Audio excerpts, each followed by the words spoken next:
A couple of years ago, I was working with some teams in the city of Den Haag, or The Hague in the Netherlands. One afternoon, I stopped by a little round building, paid a small fare, and ventured up a winding staircase to see one of the few surviving 19th century pieces of art called panorama.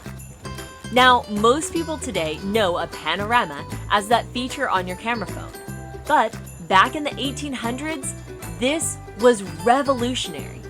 In fact, entire structures were built to highlight the beauty of this unique art.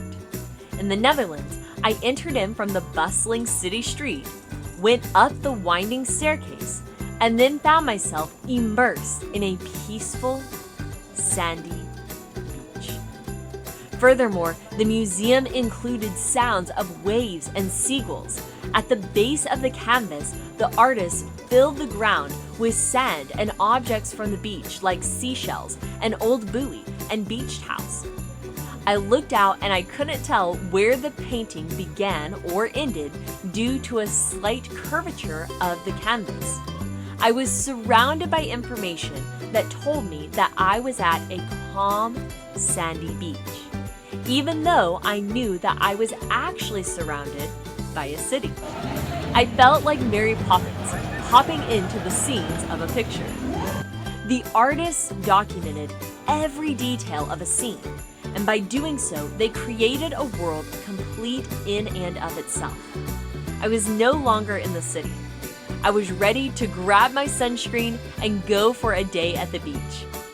As I thought of this experience, it really made me think about the power of confirmation bias and how it can have a major impact on our decisions.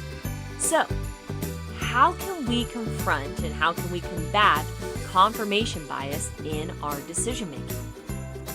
First, don't jump to conclusions. Seek to gather data from a variety of sources, and don't be too quick to form a decision without all of the right information first.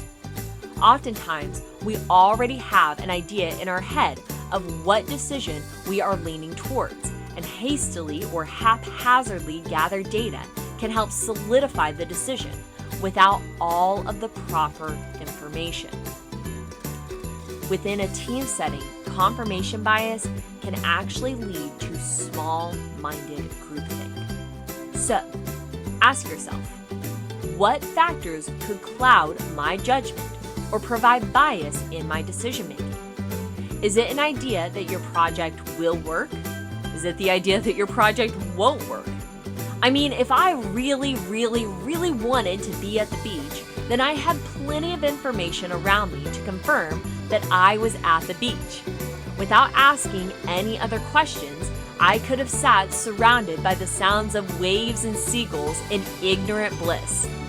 It sounds nice, but first we must gather all of the relevant data first. Next, I challenge you to try and prove yourself wrong. In the heat of confirmation bias, the mind will often subconsciously ignore contradictory evidence. Find reasons why your inclination could be wrong.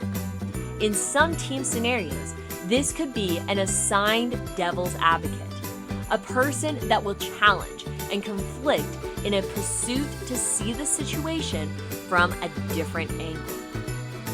Also, take your time. The short-term emotion and excitement of a bold undertaking often tempts leaders to neglect thinking twice about their high-risk decision. It is in this time of hype and excitement that leaders and residents alike are quick to make poorly thought-out decisions that outlast the final events. Whether it's good or bad, make sure that you take the time to breathe. And make sure that your decisions are not made in haste. Lastly, and this is a really big one, admit whenever you find new information that could change your mind. Sometimes we have been a victim of confirmation bias and we didn't even realize it. Sometimes we have new information that arises after a decision has been made. Sometimes the situation changes. In any case, this doesn't mean that you have to be stubborn in your first decision. Leave the flexibility to acknowledge and adjust when there is new information. I often say, I reserve the right to be smarter tomorrow than I am today. But based off of the information that I have now, this is the best decision and direction that I believe is right. I encourage leadership teams to say this a lot during the beginning of the COVID pandemic, whenever we were getting new information all of the time. Extreme confirmation bias can lead to folly in decision making.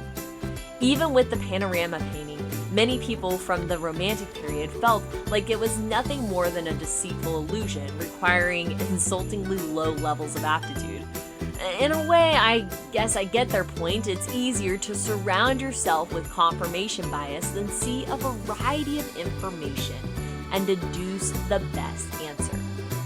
So, here's what I want you to do. I want you to look at your data collection.